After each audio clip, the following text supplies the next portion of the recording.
आज का हमारा विषय है संस्कृत वर्णों का उच्चारण अभ्यास।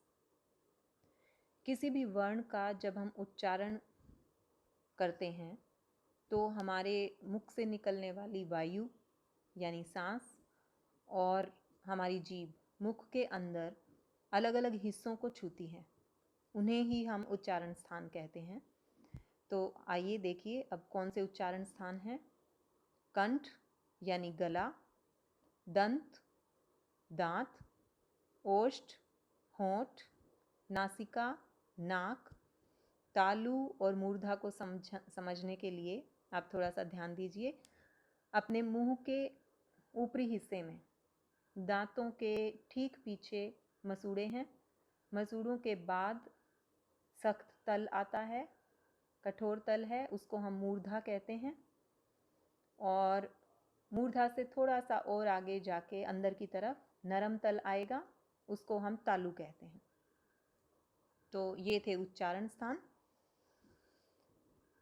अब हमें पता है कि संस्कृत वर्णमाला में 13 स्वर हैं और 33 व्यंजन हैं। तो जो 13 स्वर हैं उनके उच्चारण का अभ्यास करते हैं। अ, आ, ई, उ, री, ली, ए, ऐ, ओ, औ। इनमें से जो अ, ई, उ, री ये 5 स्वर हैं, इनको हम ह्रस्व स्वर कहते हैं क्योंकि इन 5 स्वरों को बोलने में एक मात्रा का समय लगता है, यानी कि शॉर्ट साउंड। इसके बाद जो आ, ई, उ, री, ए, ऐ, ओ, औ ये 8 स्वर हैं, इनको हम दीर्घ स्वर कहते हैं क्योंकि इन स्वरों को बोलने में 2 मात्राओं का समय लगता है, यानी लॉन्ग साउंड्स। इसके बाद बारी आती है व्यंजनों की। ये हम जान चुके हैं कि व्यंजन वर्णों को बोलने के लिए हमें स्वरों की सहायता की ज़रूरत पड़ती है। इनके उच्चारण में हमें स्वरों की मदद लेनी पड़ती है। जैसे क व्यंजन प्लस अ, ये अब बनेगा क। ख प्लस अ बनेगा ख। तो अब व्यंजनों को का उच्चारण करने का अभ्यास करते हैं। क वर्ग में जो 5 वर्ण हैं क, ख, ग, घ, ङ। च वर्ग च, छ, ज, झ, ञ।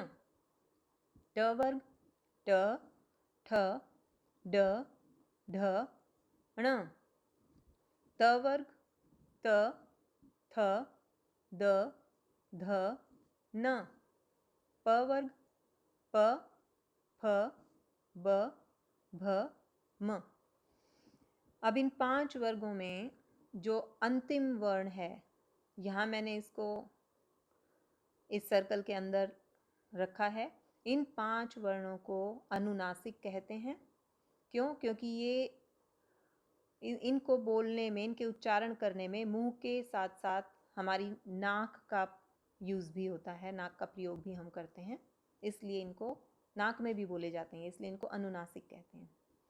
अब इन 5 वर्गों के जो ये 25 वर्ण हैं, इनको हम स्पर्श वर्ण कहते हैं क्योंकि इनका उच्चारण करते हुए हमारी जीभ मुख के अलग अलग हिस्सों को छूती है, स्पर्श करती है, इसलिए इनका नाम स्पर्श वर्ण है। अब ये स्पर्श वर्ण जो हैं 25 हैं। इसके बाद व्यंजन आते हैं य, र, ल, व। इन 4 वर्णों को हम कहते हैं अंतःस्थ क्योंकि ये मुंह के अंदर ही बोले जाते हैं।